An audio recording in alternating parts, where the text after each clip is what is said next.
জানি এসআইআর এর এনুমারেশন পর্ব শেষ হয়ে গিয়েছে। কত নাম বাদ যাবে তা নিয়ে রাজনৈতিক জল্পনা রয়েছে, কিন্তু এই নাম বাদ যাওয়া নিয়ে হুঁশিয়ারি দিয়েছেন মুখ্যমন্ত্রী মমতা বন্দ্যোপাধ্যায় এবং তিনি বলছেন ধর্ণা দেবেন তিনি। কারো নাম বাদ দিলে ধর্ণা দিয়ে বসে থাকবো, যতক্ষণ আপনাদের নাম না তুলবেন ধর্ণা দেবেন। 29-এর আগেই উল্টাবে, 29 পর্যন্ত দিল্লিতে ওদের যেতে হবে না। গতকাল কৃষ্ণনগরের সভা থেকে ঠিক কি বলেছেন মমতা বন্দ্যোপাধ্যায় শোনাবো। কারো নাম বাদ দিলে ধর্ণা দিয়ে বসে থাকবো, যতক্ষণ পর্যন্ত ধর্ণা দেবেন আপনাদের নাম না তুলবে। সব এজেন্সি বিজেপির দালাল হয়ে গেছে, এরা জানে না বিজেপি চিরকাল ক্ষমতায় থাকবে না। 29 কেন, 29-এর আগেই উল্টোবে, 29 পর্যন্ত দিল্লিতে ওদের যেতে হবে না। কৃষ্ণনগরের সভা থেকে মমতা বন্দ্যোপাধ্যায় কি হুঙ্কার দিয়েছেন আপনারা শুনলেন। পাল্টা উত্তর দিয়েছেন বিরোধী দলনেতা শুভেন্দু অধিকারীও। তিনি বলছেন ভবানীপুরেও হারাবেন তিনি মমতা বন্দ্যোপাধ্যায়কে। আমি নন্দীগ্রামে হারিয়েছি, এবার ভবানীপুরেও হারাবো।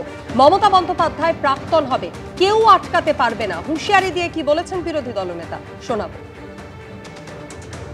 আমি নন্দীগ্রামে হারিয়েছি, আমি আপনাকে বললাম ভবানীপুরেও হারাবো। মমতা প্রাক্তন হবে, মমতা ব্যানার্জি এপ্রিলে প্রাক্তন হবে, কেউ আটকাতে পারবেন না। আর এরই পাশাপাশি মমতা বন্দ্যোপাধ্যায় কমিশন এবং বিজেপি আঁতাতের অভিযোগে ফের সুর চড়িয়েছেন। বিজেপি সবার নামে কমপ্লেন দিয়েছে, বিজেপি ছাড়া সবার নাম বাদ। বিজেপির আইটি সেল আপনাদের ভোটার লিস্ট তৈরি করে দেবে, বিজেপির তৈরি করা সেই ভোটার লিস্টে আপনারা ভোট করবেন। গতকাল কি বলেছেন মমতা বন্দ্যোপাধ্যায় আক্রমণ করে শুনুন।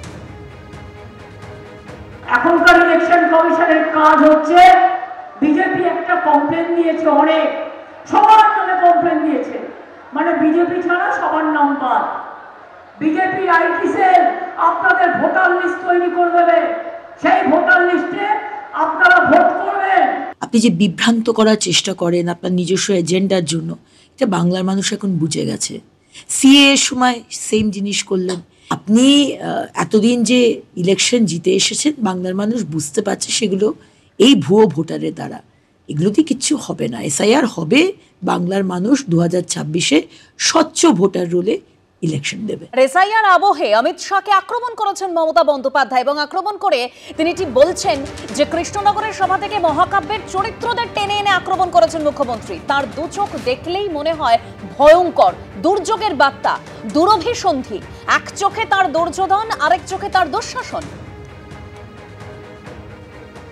বর্ডার এরিয়ায় যেখানে বিএসএফ আছে ওদের ধারে কাছে যাবেন না।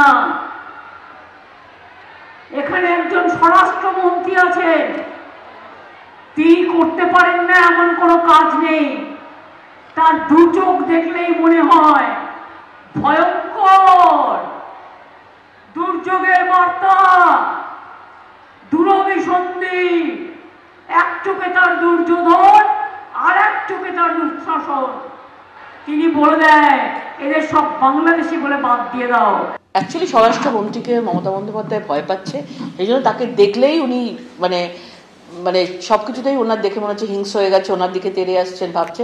কারণ ওনার এখন প্রায় জায়গায় অবস্থা মমতা বন্দ্যোপাধ্যায়, সেই জন্যই এই ধরনের সবকিছু জিনিস উনি দেখছেন, চোখে সর্ষে ফুল দেখছেন। এবিপি আনন্দ, এগিয়ে থাকে, এগিয়ে রাখে।